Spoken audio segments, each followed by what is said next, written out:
ಕನ್ನಡಕ್ಕಾಗಿ ಕೈ ಎತ್ತು, ನಿನ್ನ ಕೈ ಕಲ್ಪವೃಕ್ಷವಾಗುತ್ತದೆ ಅಂತಾರೆ. ಯಾರು? ಕುವೆಂಪು ಅವರು. ಯಾಕೆ? ಕನ್ನಡದ ನೆಲ, ಕನ್ನಡದ ಜಲ ಅಷ್ಟೊಂದು ಪವಿತ್ರ. ನಾನು ಈ ಕನ್ನಡ ನಾಡಿನಲ್ಲಿಯೇ ಜನ್ಮವನ್ನು ಎತ್ತಬೇಕು ಅಂತ ತಿಳ್ಕೊಂಡು ಆ ನಂದೀಶ ಆಕಾಶ ಮಾರ್ಗವಾಗಿ ಎಲ್ಲಿಗೆ ಬಂದು ದಿಟ್ಟಿ ಸಾರುವಲ್ಲಿ ಕಾಣದೆ ನೆಟ್ಟ ನೀತನೇ ಋಷಭಪತಿ ಕೃಪೆ ಪುಟ್ಟಿ ಎಮ್ಮಂ ಸಲಹಲಲ್ಲಿಗೆ ಬಂದಿನಿತು ದಿಟವು. ಬಸವ ಪುರಾಣ. ಇವತ್ತು ಎಷ್ಟನೇ ದಿವಸ ರೀ ಬಾ ತಂಗಿ? ಎಷ್ಟನೇ ದಿವಸ ರೀ ಬಾ ಇವತ್ತು? 3ನೇ ದಿವಸ. ಸಿಂಹಾವಲೋಕನ. ನಿನ್ನೆ ದಿವಸ ಪುರಾಣದೊಳಗೆ ಯಾವ ವಿಚಾರ ಕೇಳಿದ್ರಿ? ಎಲ್ಲಿಗೆ ಬಂದಿತ್ರಿಪ್ಪ ಪುರಾಣ? ನೀವು ಎಲ್ಲಿಗೆ ಬಿಟ್ಟಿದ್ರಿ ಅಪ್ಪವರ ಅಲ್ಲೇ ಬಂದಿತ್ತು. ಹೌದನ್ರಿ? ಒಳಗೆ ಹೆಂಡತಿ ರೊಟ್ಟಿ ಮಾಡಾಕತ್ತಿದ್ಳಂತ. ಇವ ಗಂಡ ಆದವ ಹೊರಗೆ ಮಂಚದ ಮೇಲೆ ಮಕ್ಕೊಂಡಿದ್ನಂತ. ಒಮ್ಮ ಹೊರಗೆ ಧಪ್ ಅಂತ ಶಬ್ದ ಆತು. ಹೆಂಡತಿ ಅಂತಾಳ, ರೀ ಏನಾತ್ರಿ? ಏನು ಬಿತ್ತು? ಏನೂ ಇಲ್ಲ, ಮಂಚದ ಮೇಲಿನ ಚಾದರ್ ಕೆಳಗೆ ಬಿತ್ತು. ಚಾದರ್ ಬಿದ್ದರೆ ಇಷ್ಟೊಂದು ಶಬ್ದ ಆಗ್ತದೇನ್ರಿ? ಇಲ್ಲ, ಅದ್ರೊಳಗೆ ನಾನು ಇದ್ನಿ ಅಂತಂತವ. ಹಂಗಪ್ಪವ್ರು ನೀವು ಹೇಳಂಗೆ ಹೇಳ್ರಿ, ನೀವು ಹೇಳೋದ್ರೊಳಗೆ ನಾವು ಇದ್ದೀವಿ ಅಂತಂದ್ರೆ.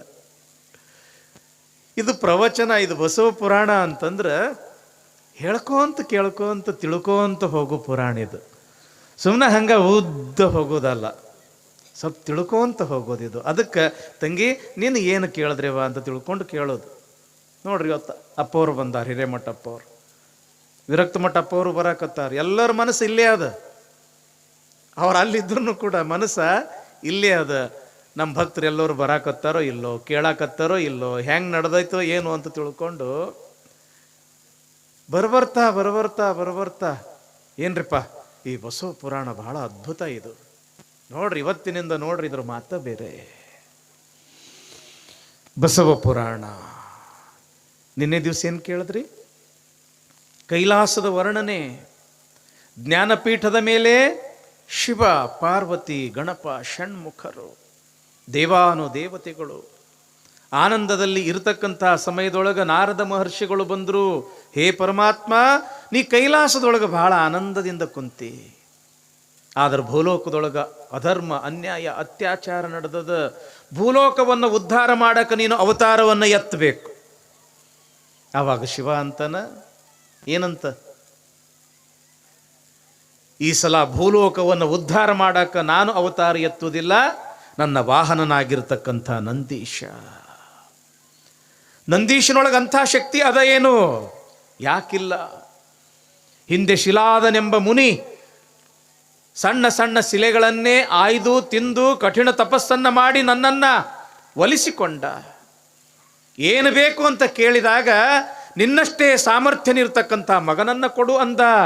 ಆವಾಗ ನಾನು ಕೊಟ್ಟಿರ್ತಕ್ಕಂಥ ಮಗನೇ ಈ ನಂದೀಶ. ಈ ನಂದೀಶನು ಸಾಮಾನ್ಯ ಅಲ್ಲ. ಮತ್ತೆ ಈತ ನನ್ನ ಕುರಿತು ತಪಸ್ಸು ಮಾಡ್ದ. ಅವನ ತಪಸ್ಸಿಗೆ ಮೆಚ್ಚಿ ಏನು ಬೇಕು ಅಂತ ಕೇಳಿದಾಗ ಸದಾವಕಾಲ ನಿನ್ನ ಸಾನ್ನಿಧ್ಯವನ್ನೇ ಕೊಡು ಅಂತ ಕೇಳದೆ, ಅದಕ್ಕೆ ಯಾವಾಗಲೂ ಕೂಡ ಈ ನಂದೀಶ ನನ್ನ ವಾಹನನಾಗಿ ನನ್ನ ಜೊತೆಯಲ್ಲೇ ಇರ್ತಾನ. ಹೇ ನಂದೀಶ, ಭೂಲೋಕವನ್ನು ಉದ್ಧಾರ ಮಾಡಕ್ಕೆ ನೀನು ಅವತಾರವನ್ನು ಎತ್ತಬೇಕಪ್ಪ.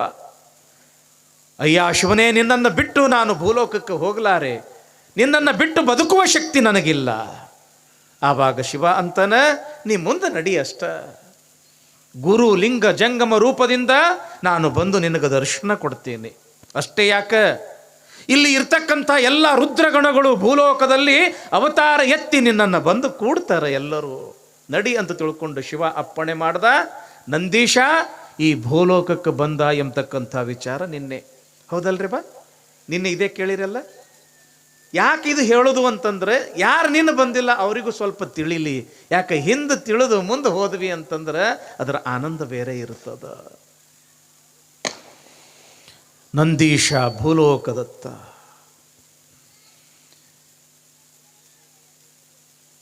ಭೂಲೋಕದಲ್ಲಿ ಸಂಚಾರ ಮಾಡ್ತಾ ಮಾಡ್ತಾ ಮಾಡ್ತಾ ಭಾರತದ ಒಂದು ಪ್ರದೇಶಕ್ಕೆ ನಂದೀಶ ಬರ್ತಾನ. ನೀವು ಕೇಳಬಹುದು, ಏನ್ರಿ ಅಪ್ಪವ್ರ ಬೇರೆ ಬೇರೆ ದೇಶಗಳಲ್ಲಿ ಮಹಾತ್ಮರ ಆಗಿ ಹೋಗಿಲ್ಲ, ನಮ್ಮ ಭಾರತ ದೇಶದೊಳಗೆ ಯಾಕೆ ಹೆಚ್ಚಿಗೆ ಮಹಾತ್ಮರು ಅವತಾರ ಎತ್ಯಾರ ಅಂತ ಕೇಳಬಹುದು.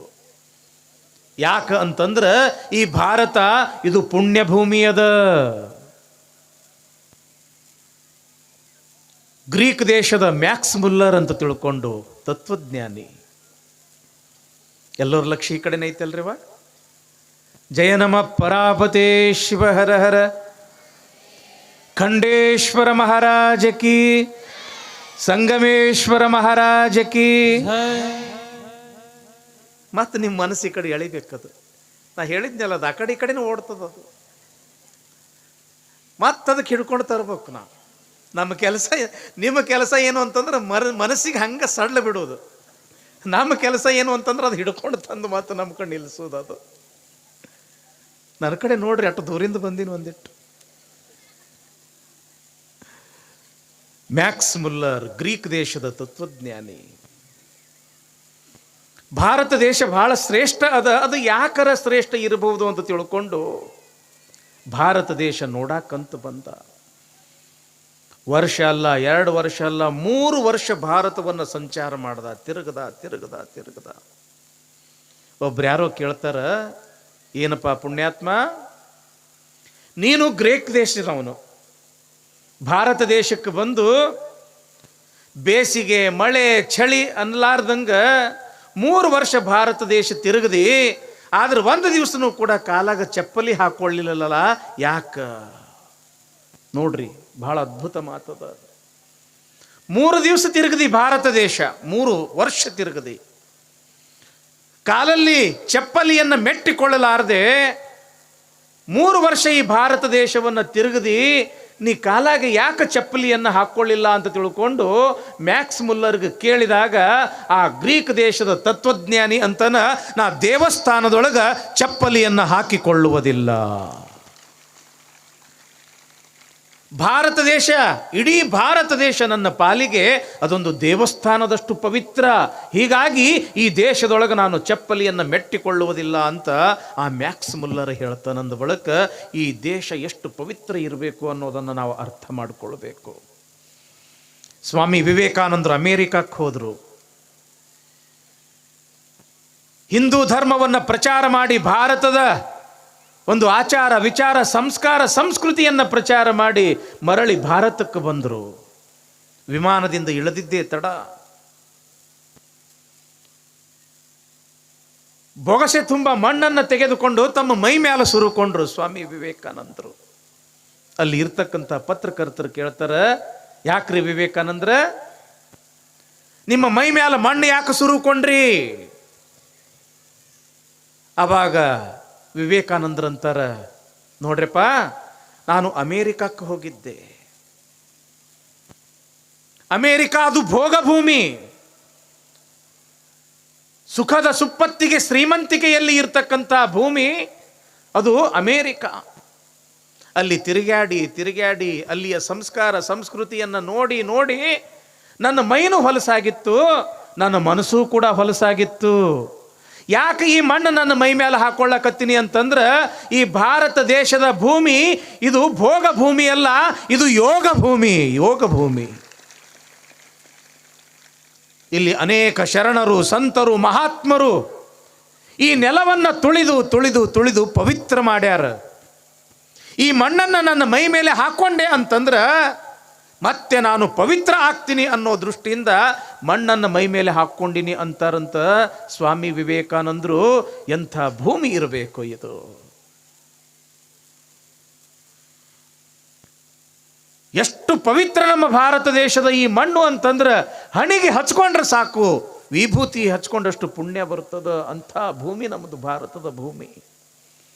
ಇಂಥ ಭಾರತದಲ್ಲಿಯೇ ನಾನು ಜನ್ಮವನ್ನು ಎತ್ತಬೇಕು ಅಂತ ತಿಳ್ಕೊಂಡು ನಂದೀಶ ಆ ಆಕಾಶ ಮಾರ್ಗವಾಗಿ ಭಾರತಕ್ಕೆ ಬಂದ. ಸಂಚಾರ ಮಾಡ್ತಾ ಎಲ್ಲಿಗೆ ಬಂದ ಅಂತಂದ್ರೆ ಮತ್ತೆ ನಮ್ಮ ಕರ್ನಾಟಕಕ್ಕೆ ಬಂದ. ಕನ್ನಡಕ್ಕಾಗಿ ಕೈ ಎತ್ತು, ನಿನ್ನ ಕೈ ಕಲ್ಪವೃಕ್ಷವಾಗುತ್ತದೆ ಅಂತಾರೆ. ಯಾರು? ಕುವೆಂಪು ಅವರು. ಯಾಕೆ? ಕನ್ನಡದ ನೆಲ, ಕನ್ನಡದ ಜಲ ಅಷ್ಟೊಂದು ಪವಿತ್ರ. ನಾನು ಈ ಕನ್ನಡ ನಾಡಿನಲ್ಲಿಯೇ ಜನ್ಮವನ್ನು ಎತ್ತಬೇಕು ಅಂತ ತಿಳ್ಕೊಂಡು ಆ ನಂದೀಶ ಆಕಾಶ ಮಾರ್ಗವಾಗಿ ಎಲ್ಲಿಗೆ ಬಂದ ಅಂತಂದ್ರೆ ಇಂಗಳೇಶ್ವರ ಬಾಗೇವಾಡಿ. ಈಗ ನಾವೆಲ್ಲರೂ ಅದಕ್ಕೆ ಬಸವನ ಬಾಗೇವಾಡಿ ಅಂತ ಕರಿತೀವಿ. ವಿಜಯಪುರ ಜಿಲ್ಲೆ ಇಂಗಳೇಶ್ವರ ಬಾಗೇವಾಡಿ. ಆ ಇಂಗಳೇಶ್ವರ ಬಾಗೇವಾಡಿಯೊಳಗ ಅಗ್ರಹಾರದ ನಾಯಕ ಮಾದರಸ, ಶೈವ ಬ್ರಾಹ್ಮಣ ಕುಟುಂಬ. ಬಸವಣ್ಣನವರ ಇತಿಹಾಸ ಬಹಳ ಲಕ್ಷ್ಯ ಕೊಟ್ಟು ಕೇಳ್ರಿಪ್ಪ. ಬಹಳ ಸುಂದರ ಅದ, ಬಹಳ ಅದ್ಭುತ ಅದ. ನೀವು ಒಮ್ಮ ಕೇಳಿದ್ರೆ ಸಾಕು, ಇನ್ನು ಕೇಳಬೇಕು ಅನ್ನಿಸ್ತದ. ಇವತ್ತು ಬಂದರೆ ಸಾಕು, ನಾಳೆ ನಿಮಗೆ ಯಾರು ಕರೆಯುವುದ ಬೇಡ. ಬಸವಣ್ಣನ ಪುರಾಣ ನಾವು ಕೇಳಬೇಕು ಅಂತ ತಿಳ್ಕೊಂಡು ಅಷ್ಟೊಂದು ಆಸಕ್ತಿಯಿಂದ ಬರ್ತೀರಿ. ಯಾಕೆ? ಬಸವಣ್ಣನ ಚರಿತ್ರೆನೇ ಅಷ್ಟೊಂದು ಅದ್ಭುತ ತಂಗಿ.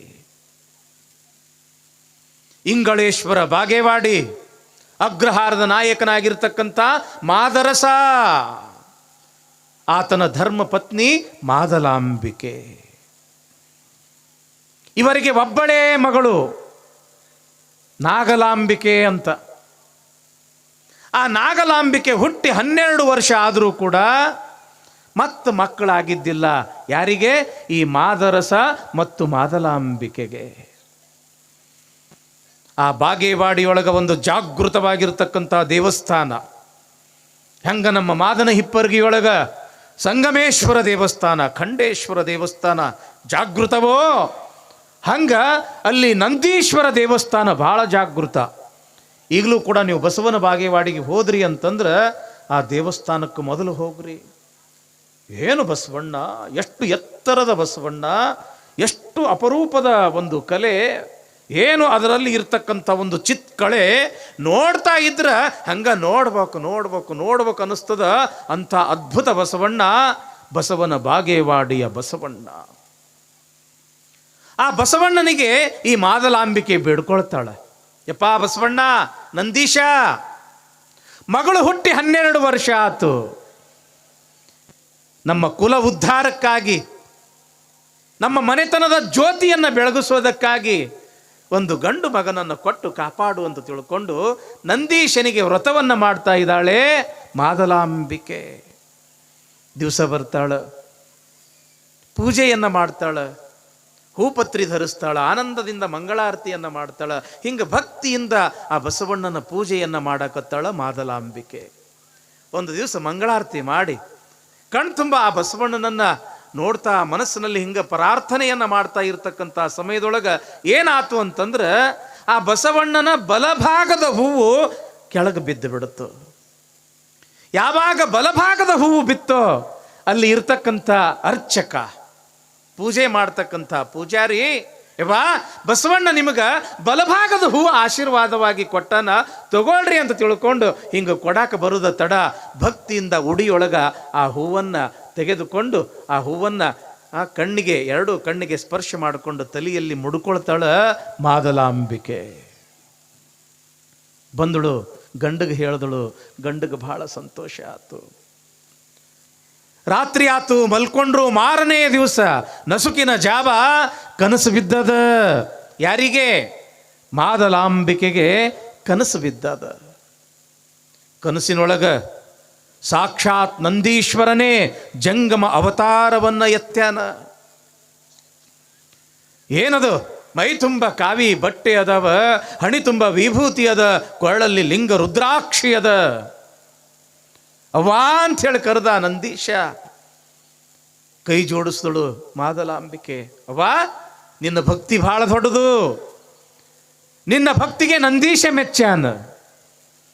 ಪರಮಾತ್ಮನ ಅನುಗ್ರಹದಂತೆ ನಂದೀಶನೇ ನಿನ್ನ ಹೊಟ್ಟಿಯೊಳಗ ಮಗನಾಗಿ ಹುಟ್ಟುತ್ತನವ. ಹುಟ್ಟದ ಬಳಿಕ ಆ ಮಗನಿಗೆ ಬಸವಣ್ಣ ಅಂತ ನಾಮಕರಣ ಮಾಡಬೇಕು ನೋಡು ತಾಯಿ ಅಂತ ತಿಳ್ಕೊಂಡು ಹಿಂಗೆ ಹೇಳ್ತಾನ. ಆಯ್ತು ಯಪ್ಪ ಅಂತ ತಿಳ್ಕೊಂಡು ಈ ತಾಯಿ ಕೈ ಜೋಡಿಸ್ತಾಳ. ಕೈ ಜೋಡಿಸೋದೇ ತಡ ಆ ಜಂಗಮ ಸ್ವರೂಪದಲ್ಲಿ ಇರ್ತಕ್ಕಂಥ ನಂದೀಶ ಬೆಳ್ಳಗೆ ಬೆಳಕಾಗಿ ಆ ತಾಯಿಯ ಗರ್ಭವನ್ನು ಪ್ರವೇಶ ಮಾಡ್ತಾನ. ಯಾರ್ದು? ಮಾದಲಾಂಬಿಕೆಯ ಗರ್ಭವನ್ನು ಪ್ರವೇಶ ಮಾಡ್ದ. ಯಾವಾಗ ಆ ಬೆಳಕ ತಾಯಿಯ ಗರ್ಭವನ್ನು ಪ್ರವೇಶ ಮಾಡ್ದಂಗಾತೋ ಎಚ್ಚರ ಆಗಿಬಿಡ್ತು. ನಸುಕಿನ ಜಾವ ಆಗಲೇ ಆಗಿಬಿಟ್ಟಿತ್ತು. ಪಕ್ಕದಲ್ಲಿಯೇ ಮಲಗಿಕೊಂಡಿರ್ತಕ್ಕಂಥ ಮಾದರಸರನ್ನ ಏನ್ರಿ ಹೇಳ್ರಿ ಹೇಳ್ರಿ ಹೇಳ್ರಿ ಅಂತ ತಿಳ್ಕೊಂಡು ಎಬ್ಸ್ಯಾಳ. ಯಾಕೆ ಅಂತ ಕೇಳ್ತಾರ. ಏನಿಲ್ಲ, ಕನಸು ಬಿದ್ದಿತ್ತು, ಕನಸಿನೊಳಗೆ ಸಾಕ್ಷಾತ್ ನಂದೀಶ್ವರನೇ ಬಂದು ನಿನ್ನ ಹೊಟ್ಟೆಯೊಳಗೆ ಮಗನಾಗಿ ನಾನು ಹುಟ್ಟು ಬರ್ತೀನಿ, ಆ ಮಗನಿಗೆ ಬಸವಣ್ಣ ಅಂತ ತಿಳ್ಕೊಂಡು ನಾಮಕರಣ ಮಾಡಬೇಕು ಅಂತ ತಿಳ್ಕೊಂಡು ಅಪ್ಪಣೆ ಮಾಡ್ಯಾನ. ಈ ಭಾಳ ಚಲೋ ಆತಲ್ಲ ಅಂತ ತಿಳ್ಕೊಂಡು ಇಬ್ಬರು ಖುಷಿಯಿಂದ ಎದ್ದಾರ, ಸ್ನಾನ ಮಾಡ್ಯಾರ, ಪೂಜೆ ಮಾಡಿಕೊಂಡು ಆ ನಂದೀಶನ ದೇವಸ್ಥಾನಕ್ಕೆ ಬಂದಾರ. ನಂದೀಶನಿಗೆ ಮಂಗಲವನ್ನು ಹಾಡ್ಯಾರ. ಕನಸು ಸುಳ್ಳಾಗಲಿಲ್ಲ, ಬಿದ್ದಿರ್ತಕ್ಕಂಥ ಕನಸು ಸುಳ್ಳಾಗಲಿಲ್ಲ. ಯಾಕ? ಮುಂದೆ ಕೆಲವೇ ದಿನಗಳಲ್ಲಿ ಗರ್ಭವನ್ನು ಧರಿಸಿದಳು ಮಾದಲಾಂಬಿಕೆ.